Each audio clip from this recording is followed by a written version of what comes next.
আসসালামু আলাইকুম web series প্রেমী, আশা করি আপনারা সবাই ভালো আছেন। আলহামদুলিল্লাহ আমিও ভালো আছি। তো আমি এখন কথা বলবো আমাদের দেশে নির্মিত হয়েছে একটি ওয়েব সিরিজ। এই ওয়েব সিরিজটির নাম হচ্ছে রুমি। এই ওয়েব সিরিজটি রিলিজ করা হয়েছে ইন্ডিয়ান বাংলার নাম্বার 1 ওটিটি প্ল্যাটফর্ম হইচই। এটা হচ্ছে আপনার মনে করেন যে হইচই হচ্ছে ইন্ডিয়ার ওটিটি প্ল্যাটফর্ম, কিন্তু বাংলায় এখানে যতগুলো সিনেমা বা ওয়েব সিরিজ বা অন্যান্য বিষয়বস্তু রিলিজ করা হয় এগুলো হচ্ছে বাংলায়, যার কারণে আমি ইন্ডিয়ার বাংলার নাম্বার 1 ওটিটি প্ল্যাটফর্ম বলেছি। আশা করি আপনারা বুঝতে পেরেছেন। অন্য যেমন তামিল, তেলেগু, হিন্দি সহ আরও অন্য ওটিটি প্ল্যাটফর্ম রয়েছে, ওগুলো হচ্ছে ওইসব হিন্দিতে যেটা ওটিটি প্ল্যাটফর্ম রয়েছে হিন্দিতে, তামিলে যে রয়েছে তামিলে, এরকমভাবে ঠিক বাংলায় ইন্ডিয়ার মধ্যে বাংলায় নাম্বার 1 ওটিটি প্ল্যাটফর্ম হইচই রিলিজ করা হয়েছে এই রুমি ওয়েব সিরিজটি। তো এই ওয়েব সিরিজে অভিনয় করেছেন আমাদের দেশের জ্ঞানীগুণী অভিনেতা চঞ্চল চৌধুরী ও সজল সহ আরও অনেকে। তো এখানে আমার এই ওয়েব সিরিজ নিয়ে এক্সপেকটেশন ছিল আন্ধাধুন নামে যে মুভি রিলিজ করা হয়েছিল, এটাকে আমরা দেখেছিলাম। এটা আপনার সাউথে এবং বলিউডে রিমেক করা হয়েছে। তো এই মুভির মতোই, কারণ এই মুভির মতোই আমার এক্সপেকটেশন ছিল। কি কারণে এই মুভিতে যে মেন ক্যারেক্টার রয়েছে, লিড ক্যারেক্টার, উনি হচ্ছেন অন্ধ থাকার পরেও উনি বিভিন্ন মনে করেন যে কি বলবো অনেক কার্যকলাপ করে যেগুলো অনেক আমাদেরকে এন্টারটেন বা মনে করেন সাসপেন্স থ্রিলস আমরা ওখানে উপভোগ করেছিলাম ওই মুভিটি দেখার সময় আন্ধাধুন। তো ঠিক এই রুমি ওয়েব সিরিজেও যে চঞ্চল চৌধুরী অভিনয় করেছেন, এখানেও কিন্তু তিনি অন্ধ চরিত্রে অভিনয় করেছেন। ট্রেলার দেখে আমরা বুঝতে পেরেছিলাম যে এখানে উনি অন্ধ চরিত্রে অভিনয় করবেন, আর যার কারণে আমার এখানে থেকেই আন্ধাধুন মুভির মতোই এক্সপেকটেশন ছিল যে ওই মুভির মতোই এই ওয়েব সিরিজটি হতে যাচ্ছে। তো এখানে অভিনয়ের ক্ষেত্রে চঞ্চল চৌধুরী অনেক বেস্ট দিয়েছেন আমার মতে। তার সাথে সজল মনে করেন যে এর আগে আমরা সজলের সিনেমা দেখছিলাম, জিন, আরও অন্য নাটক দেখেছিলাম এর আগে।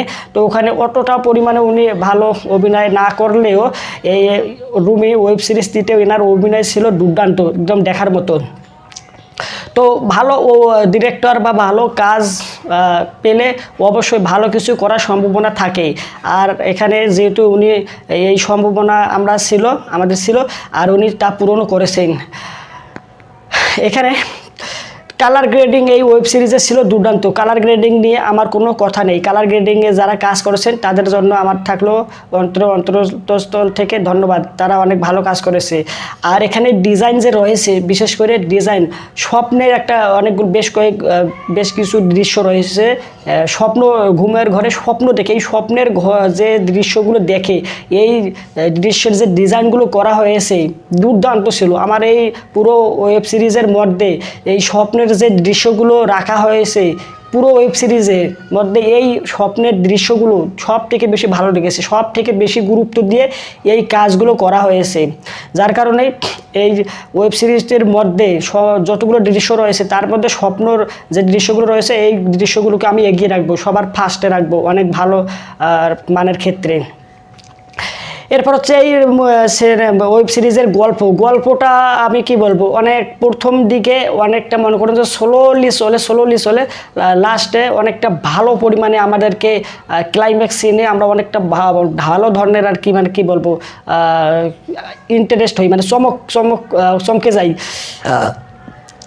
ওকে, তো এই গল্প অনেক এর আগে আন্ধাধুনের সাথে এক্সপেকটেশন ছিল এই রুমি ওয়েব সিরিজটিতে, কিন্তু আন্ধাধুনের কাছাকাছি লেভেলের না হলেও আন্ধাধুনের লেভেলে না হলেও অনেকটা কাছাকাছি লেভেলের ছিল এর গল্পটা আরও ভালো করা যেত, কিন্তু এখানে এনারা আর কি আমার মনে হয় যে যত্নবান হয়নি এই গল্পটা লেখার ক্ষেত্রে, যার কারণে গল্পে বেশ কিছু দুর্বলতা রয়েছে।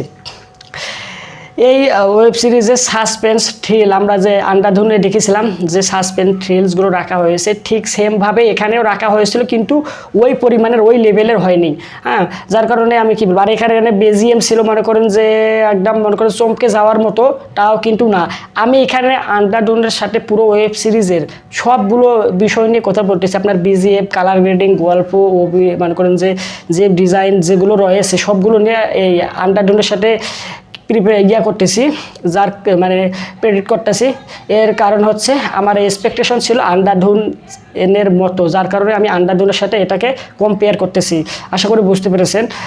এর এখানে ডিরেক্টর ছিলেন ভিকি জায়েদ। এই ডিরেক্টরের বেশ কিছু ওনার ক্ষেত্রে উনি মনে করেন যে ওনার কিছু স্টাইল রয়েছে, ওনার বেশ কিছু পদক্ষেপ রয়েছে, উনি ওনার মতো করে ওনার ধারায় উনি এইগুলো নির্মাণ করতে চায়। কিন্তু আমার কাছে মনে হয়েছে যে আসলে সেটা সঠিক নয়।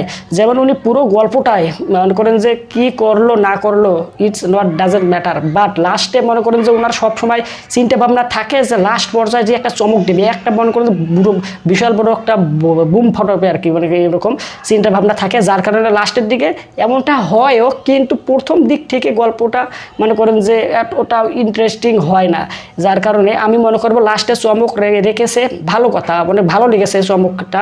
কিন্তু প্রথম থেকে তো মনে করেন যে আমরা তো প্রথম থেকে যে শুরু করে দেখে আসবো, আমরা যদি প্রথম থেকে মনে করেন বোরিং ফিল করি তাহলে তো হবে না। প্রথম থেকে আপনাকে মনে করেন যে টানিয়ে নিয়ে আসতে হবে, একদম ভালোভাবে জিনিসটাকে ফুটিয়ে তুলতে হবে, উপস্থাপন করতে হবে। তো এই যে ভিকি জাহেদের মনে করেন যে অন্য আরও কাজ আমি দেখেছি এর আগে, কী বলবো, এনার যতগুলো কাজ রয়েছে সব প্রায় বর্তমান সময়ে কাজ আমার দেখা হচ্ছে প্রায় সবগুলো কাজেই। তো এনার আলাদা একটা পৃথিবী রয়েছে। আমি আলাদা পৃথিবী বলতেছি কী কারণে, আমাদের পৃথিবীর থেকে ওনার চিন্তাভাবনা পুরো অন্য একটা পৃথিবী একে নিয়ে। কী কারণে আমি কথা বললাম, কারণ ওনার মনে করেন যে সবসময় মানে কাল্পনিক গল্প নিয়ে কাজ করে, কাল্পনিকভাবে সব কিছু রাখতে চেষ্টা করে। আমাদের বাস্তব পৃথিবীর সাথে ওনার যে ইয়েগুলো রয়েছে সেটা কোনো মিল থাকে না, পুরোটাই কাল্পনিক রাখে উনি। আমি এক্ষেত্রে বলবো যদি কিছুটা বাস্তবসম্মত রাখা হতো তাহলে অনেকটা ভালো হতো।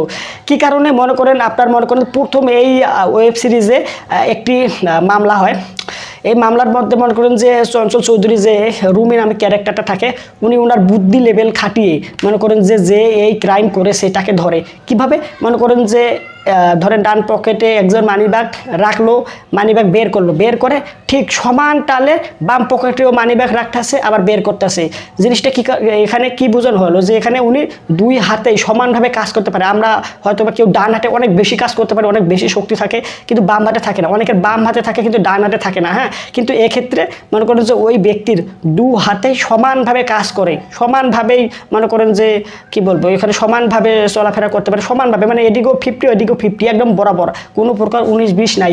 এই যে উনি যে ওনার বুদ্ধি লেভেল খাটিয়ে এই ক্রিমিনালকে ধরে, এটা দেখতে আমার কাছে খুব ভালো লেগেছে। কিন্তু মনে করেন যে লাস্টে মনে করেন যে একটা মেয়ে খুন হবে, এই চঞ্চল চৌধুরী রুমি নামে যে ক্যারেক্টারটাকে উনি শুয়ে দেখতেছে, এই মেয়েটাকে উনি কোনো সময় দেখি নাই, কোনো সময় শুনে নাই, মনে করেন যে কোনো প্রকার 1% ধারণা নাই এই মেয়েটার সম্পর্কে। কিন্তু উনি ঘুমের ঘরে শুয়ে আছে, ওনার স্বপ্নের মধ্যে উনি দেখতেছে যে এই মেয়েটা খুন হবে, কিভাবে, কে খুন করলো, মনে করেন এক্সট্রা বিষয়গুলো দিতেছে। এগুলো কিন্তু একদম বাস্তবসম্মত না।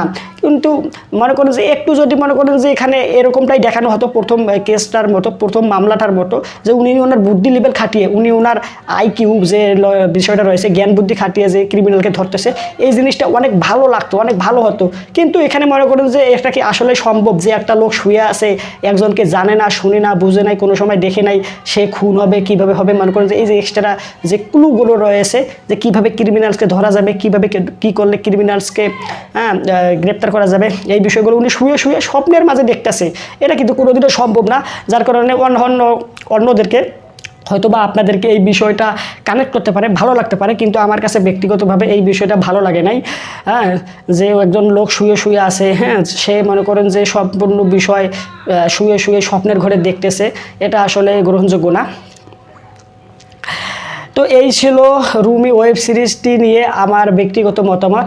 আপনি আপনার মতামত অবশ্যই কমেন্ট করে জানাবেন যে আমি যে কথাগুলো বললাম তার সাথে আপনি কি একমত। যদি হয়ে থাকেন তাও জানাবেন। যদি আপনি একমত না হয়ে থাকেন তাহলে কি কারণে আপনি আমার মতে একমত হতে পারেন নাই সেই বিষয়টাও জানাবেন। আর এই ভিডিওটাতে লাইক দেবেন, চ্যানেলটা সাবস্ক্রাইব করে পাশে থাকবেন। ধন্যবাদ।